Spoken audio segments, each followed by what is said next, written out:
Our miseries in this infernal dungeon are of two kinds, what we have lost and what we suffer.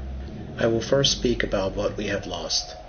In this sad, dark place of misery and sorrow, we have lost the presence of the ever-blessed God.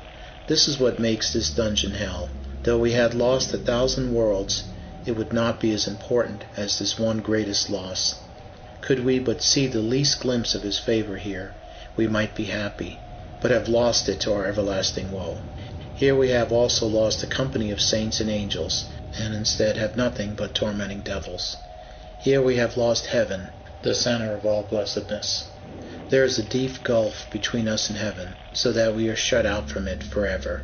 Those everlasting gates that let the redeemed into heaven are now forever shut against us.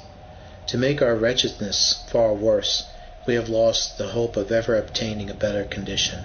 This makes us truly hopeless. Well may our hearts now break, since we are both without hope and help. This is what we have lost, and if we think of these things, it is enough to tear and gnaw upon our miserable souls forever. Yet, oh, that this were all that our torments were. But we are also tormented by suffering and pain, as I will try to explain to you now. First, we undergo a variety of torments. We are tormented here 1,000, no 10,000 different ways. Those that suffer upon the earth seldom have more than one affliction at a time. But if they had ulcers, gallstones, headaches, and fever, all at the same time, would they not think they were very miserable? Yet all those things together are but the biting of a flea compared to these intolerable, sharp pains that we endure. Here we have all the sufferings of hell. Here is an unquenchable fire which burns us, a lake of burning brimstone that ever chokes us, and eternal chains that bind us.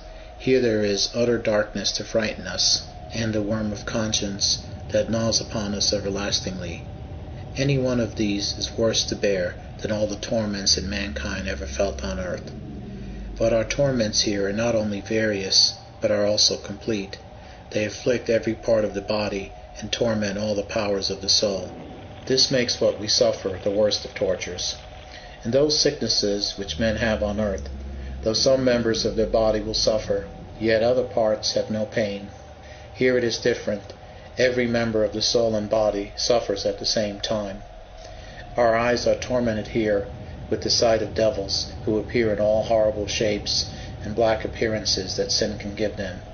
Our ears are continually tormented with the loud continual yelling of the damned.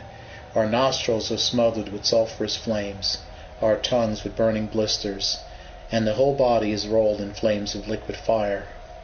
All the powers and faculties of our souls are also tormented here. The imagination suffers with the thoughts of our present pain and the memory of the heaven we have lost.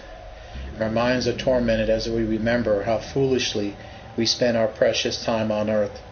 Our understanding is tormented with the thoughts of our past pleasures, present pains, and future sorrows which are to last forever. And our consciences are tormented with a continual gnawing worm. Another thing that makes our misery so awful is the sharpness of our torments. The fire that burns us is so violent that all the water in the sea can never quench it. The pains we suffer here are so extreme that it is impossible for anyone to know them except the damned. Another part of our misery is the ceaselessness of our torments.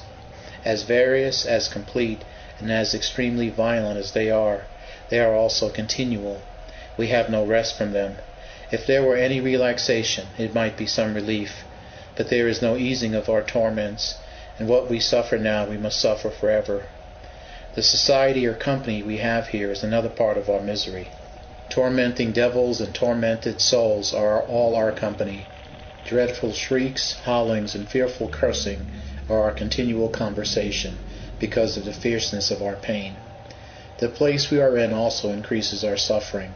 It is the completion of all misery, a prison, a dungeon, a bottomless pit, a lake of brimstone, a furnace of fire that burns to eternity, the blackness of darkness forever, and lastly hell itself. Such a wretched place as this can only increase our wretchedness.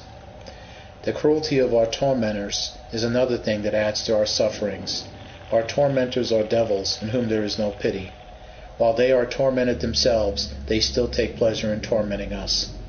All those sufferings that I have recounted are very grievous, but that which makes them the most grievous is that they shall always be forever. All of our intolerable sufferings shall last to all eternity. Depart from me, ye cursed, into everlasting fire, is what continually sounds in my ears. Oh, that I could reverse that fatal sentence. Oh, if there were but a bare possibility of salvation. This is the miserable situation we are in, and shall be in forever.